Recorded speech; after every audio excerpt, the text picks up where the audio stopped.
किसान मित्रों, एंटीबायोटिक का प्रयोग फसल के पौधों में अलग अलग हिस्सों में फैलने वाले रोगों के इलाज के लिए किया जाता है।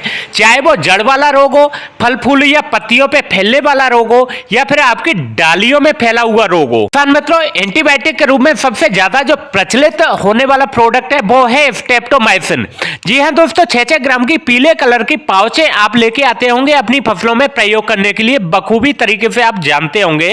तो आइए इस वीडियो में हम जानते हैं पूरा डिटेल में इसके बारे में। तो इस वीडियो को आप लाइव तक देखें क्योंकि वीडियो आपके लिए बहुत ही जानकारी भरा होगा। मित्रों, मार्केट में 6-6 ग्राम की पीले कलर की जो पाउचें आती हैं उसके अंदर जो दवाई होती है, टेक्निकल होता है, वो होता है स्ट्रेप्टोमाइसिन सल्फेट 90%, साथ में होता है टेट्रासाइक्लिन हाइड्रोक्लोराइड 10%। दोस्तों, ये पानी में घुलने वाला सूक्ष्म पाउडर होता है जो एक व्यापक असर वाला जीवाणु नाशक। किसान मित्रों, ये फसलों में फफूंदी जीवाणुओं से उत्पन्न होने वाले रोगों को प्रभावकारी तरीके से रोकथाम करता है। जय हिंद किसान मित्रों, मैं हूं रघु त्यागी। स्वागत है आपका हमारे यूट्यूब चैनल में। यह वीडियो आपके लिए बहुत जबरदस्त जानकारी वाला है, तो इस वीडियो को लाइक कर दो और शेयर कर दो, और चैनल को अभी तक सब्सक्राइब नहीं किया है चैनल को सब्सक्राइब कर दो। तो किसान मित्रों, आपकी फसलों में काफी फायदेमंद है, लेकिन फायदे के साथ साथ ये नुकसानदायक भी काफी है।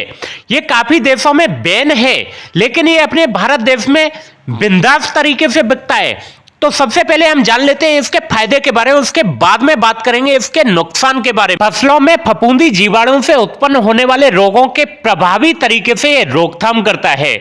स्ट्रेप्टोमाइसिन और टेट्रासाइक्लिन मिला होने के कारण इसका असर जो है और ज्यादा बढ़ जाता है। ये आंतरिक असर वाला होने के कारण ये पौधों में आसानी से घुल मिल जाता है और जीवाणुओं के सीधे रोगजनक, जो रोग को फैलाने वाले पैथोजन होते हैं, उन पर सीधा असर करता है। यह फफूंदी और जीवाणु से उत्पन्न होने वाले रोगों की रोकथाम करता है और इस प्रकार पैदावार बढ़ाने में भी मदद करता है। यह दूसरे कृषि रसायनों जैसे कीटनाशकों के साथ में मिला के इस्तेमाल किया जा सकता है। एक research and development trial report के अनुसार जून महीने से लेकर सितंबर महीने यानी बरसात के मौसम में कुछ फसलों, अनार, सेब या अमरूद जैसी फसलों में डाली कटिंग करने के बाद में जो उन पर डाली ब्लास्ट रोग आ जाता है, जिससे डाली सूख जाती है, उस रोग में इसके ट्रायल लिए गए।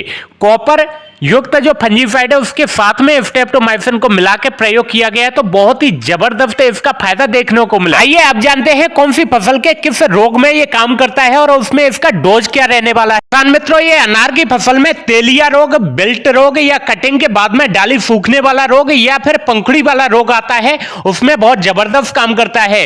इसमें इसकी डोज की बात करें तो 40 ग्राम स्ट्रेप्टोमाइसिन 200 लीटर पानी में मिला के किसी भी अच्छे फंजीसाइड या कीटनाशक के साथ में मिला के प्रयोग कर सकते हैं। अनार की फसल में पूरे जीवन काल में इसका प्रयोग 3 से 4 बार करना ज्यादा बेटर माना जाता है। सबसे पहला जब अनार की कटिंग कराते हैं उस टाइम पे इसका प्रयोग कटिंग के तुरंत बाद करना चाहिए, जिससे कि डाली सूखने की दिक्कत ना आए।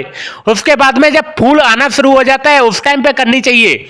उसके बाद में फिर फूल से गोटी बनती है और फिर गोटी का साइज लेते टाइम इसका प्रयोग करना चाहिए, तो आपकी पूरी फसल का जीवन चक्र स्वस्थ निकल जाता है। नींबू की फसल में कैंकर रोग के लिए सबसे महत्वपूर्ण भूमिका निभाता है। उसमें 20 से 30% फूल लगने के समय 25 से 50 ppm की मात्रा में इसका प्रयोग करना चाहिए। उसके बाद में 8 से 10 दिन पर दोबारा इसको दोहराना चाहिए, जिससे कि कैंकर रोग की रोकथाम बनी रहे। टमाटर और मिर्ची की फसल में जब बैक्टीरियल लीफ स्पॉट यानी बैक्टीरिया के काले काले स्पॉट धब्बे बनने चालू हो जाते हैं, उस बीमारी में यह बहुत अच्छा काम करता है। टमाटर और मिर्ची की फसल में बीज उगने के बाद जब 2-2 नई पत्तियां निकलती हैं उस टाइम पे इसका स्प्रे के माध्यम से प्रयोग करना चाहिए। डोज की बात करें तो 40 से 100 ppm के घोल में इसका स्प्रे करना बेहतर माना जाता है। दूसरा स्प्रे उसमें रोपाई करने के बाद में करना चाहिए, तो इसका बैक्टीरियल लीफ स्पॉट बीमारी का कंट्रोल बना रहता है। धान की फसल में बैक्टीरियल लीफ ब्लाइट बीमारी में यह शानदार काम करता है। इसका 40% घोल तैयार करना चाहिए और बीज बोने से पहले कमरे के टेम्परेचर पर 12 घंटे तक इस घोल में बीज को भिगोकर रखना चाहिए। उसके बाद में बिजाई करनी चाहिए। पौधों का उपचार की बात करें तो पौधों को इसके 40 से 100 ppm के घोल में डुबोएं और उसके बाद में जीवाणुनाशक रोगग्रस्त जड़ों द्वारा शोषित होकर पौधों की बाहक नलियों में प्रविष्ट हो जाएगा, जिससे कि इस बीमारी का कंट्रोल बना रहेगा।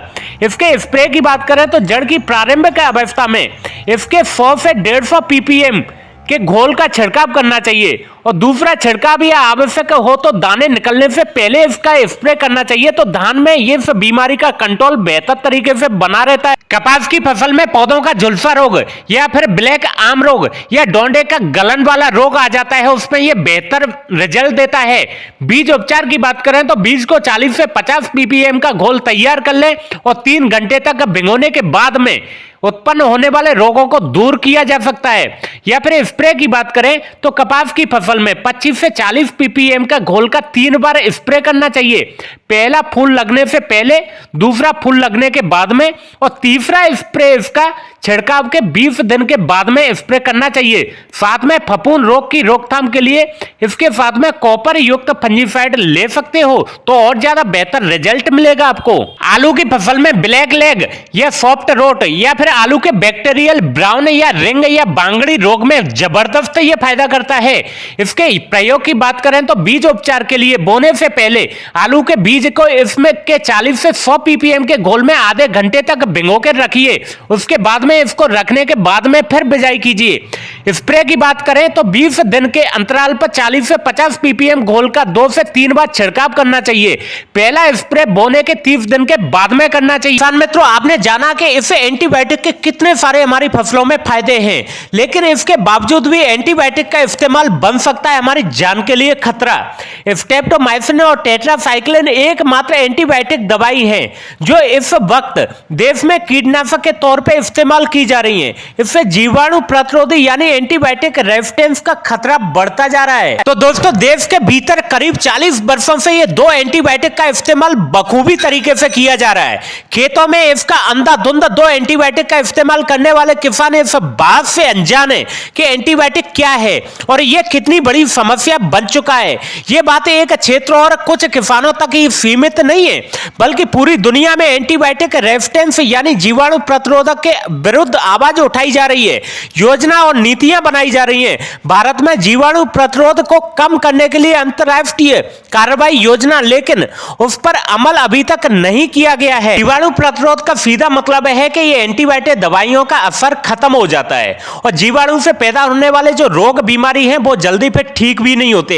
एक टाइम पे ये भी हो सकता है कि एंटीबायोटिक दवाई का ज्यादा प्रयोग करते हैं तो ये फायदा भी नहीं करती है, ये बेअसर हो जाती है क्योंकि जीवाणु उस दवाई के प्रति अनुकूल हो जाते हैं। तो इन दवाइयों के ज्यादा प्रयोग करने से भी हमें बचना चाहिए। इसके अलावा ये हमारी बॉडी में बहुत ज्यादा नुकसान भी करते हैं। हमारे आंखों से जल्दी अंधे हो जाते हैं, सांस संबंधी रोग हो जाते हैं, हड्डियां कमजोर हो जाती हैं, कभी कभी तो ज्यादा असर होने पे हमें कैंसर भी हो जाती है और मां के पेट में पल रहे बच्चे के लिए भी बहुत ज्यादा हानिकारक होता है। तो इन दवाइयों के साइड इफेक्ट भी बहुत ज्यादा होते हैं, इसीलिए ये काफी देशों में बैन हो चुकी है, लेकिन अपने भारत में बेधड़ल्ले से ये बिक रही है। तो हमें जागरूक होना पड़ेगा और सभी लोगों को जागरूक करने के लिए इस वीडियो को ज्यादा से ज्यादा आप शेयर कर दीजिए, इसको लाइक कर दीजिए और चैनल को सब्सक्राइब कर दीजिए, जिससे कि आपको जानकारी मिलती रहे।